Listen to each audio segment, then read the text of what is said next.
ఆయన వస్తే మళ్ళీ మా పరిస్థితి ఏందని. ఎందుకు కోర్టు ధిక్కారించాలని ఏం లేదు. మాకు ఎన్ని కష్టాలు పెట్టినా ఒక కోర్టే మమ్మల్ని ఆదుకుంది కాబట్టి ఈరోజు కూడా మేము కోర్టుకు అయితే ఖచ్చితంగా ఒబీడియంటే. అంత బాధ్యతారహితంగా ప్రవర్తించినాడు. నన్ను ఎన్నిసార్లు గుడికి పోతే గుడికి కూడా పోనీకుండా హౌస్ అరెస్టు, మున్సిపల్ ఆఫీస్లో పని చేయించుకుంటూ ఉంటే హౌస్ అరెస్టులు, చాలా ఎన్నిసార్లు జైలుకి వేపిస్తాడు మమ్మల్ని. రాత్రి ఎప్పుడో 12 గంటలకు వస్తాడు ఆయన. హరిజనో బరిజనో కూడా మాకు తెలియదు.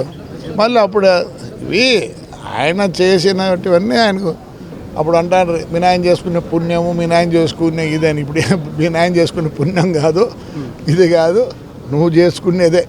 నువ్వు అప్పుడు ఆడ చిత్రగుప్తుడికి ఎక్కువ అయిపోయింది. ఇప్పుడు మనకి లోడ్ ఎక్కువ అయిపోయింది. ఇప్పుడు మన కేసులు చూడు, ఇప్పుడు మా జగన్ది చూడు ఎన్ని ఏండ్లే అట్లా ఆయనకు లోడ్ అవుతుంది. కూడా ఇప్పుడు ఏం చేసినాడంటే ఆయన నాయన నువ్వు తీర్చుకొని రా తండ్రి అని పైన యమధర్మరాజు చెప్పినాడు కాబట్టి ఇవన్నీ అంతే. నేను ఏమన్నా చేసిన పాపం ఈడే అయిపోయి చేసుకోవాలి. మా భవిష్యత్తు తాడిపత్రి బాగుండాలి. ప్రతి ఒక్కరి కోరిక అదే. నంబర్ 1 మున్సిపాలిటీ చేస్తాము మేమందరూ కలుసుకొని. అది జరుగుతూనే ఉంటుంది, దానికి డోకా ఉండదు. భవిష్యత్తులో తాడపత్రిని ప్రశాంతంగా చూడొచ్చా? ఇప్పుడు ప్రశాంతంగా లేదా అంటే ఇప్పుడు ఉంది. అంటే ఈ రోజు నుంచి మళ్ళీ ఏమో జరిగే అవకాశం అనుకుంటున్నారు. ఏమో ఊరికే మీరు భయభ్రాంతులు చేస్తారు మమ్మల్ని. ఉధృత ఏదో అంటారు. నాకు ప్రొనౌన్స్ చేయలేనురా.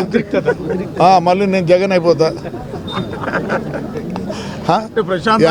ఇప్పుడు ప్రశాంతంగా లేదా? ఇప్పుడు ఉంది. అంటే ఇంతమంది జనాలు వస్తే మేము నిజంగా ఏదో ఎప్పుడు ఉంటుంది. ఈ జనం ఎప్పుడు ఉంటారు. అదే దేవుడు ఇచ్చిన వారం. వీళ్ళందరూ నాకు దేవుడు ఇచ్చిన వారం. వీళ్ళు ఉన్నారు కాబట్టి పొగురుగా ఉన్నా. అర్థమైందా? ఈ బుద్ధ ఆయన అది పెట్టుకోలే. ఏది ఏమి 2 కొడుకులు ఉన్నారు, రావచ్చు కదయా. అప్పుడు ఆడపిల్లలను కౌన్సిల్ని ఎట్లా కొట్టాడు పెద్దోడు. రా నేను నా కొడుకు ఉన్నాం. ఇదో వీడి అపోజిషన్లో ఉన్నాం లేదురా? ప్రమాణం చెప్పరా. అపోజిషన్లోనే ఉన్నాం. వీళ్ళు అపోజిషన్లో ఉన్నారు. పాపాలు ఆ రోజు పాపాలు ఈరోజు పండుతాడు అంతే.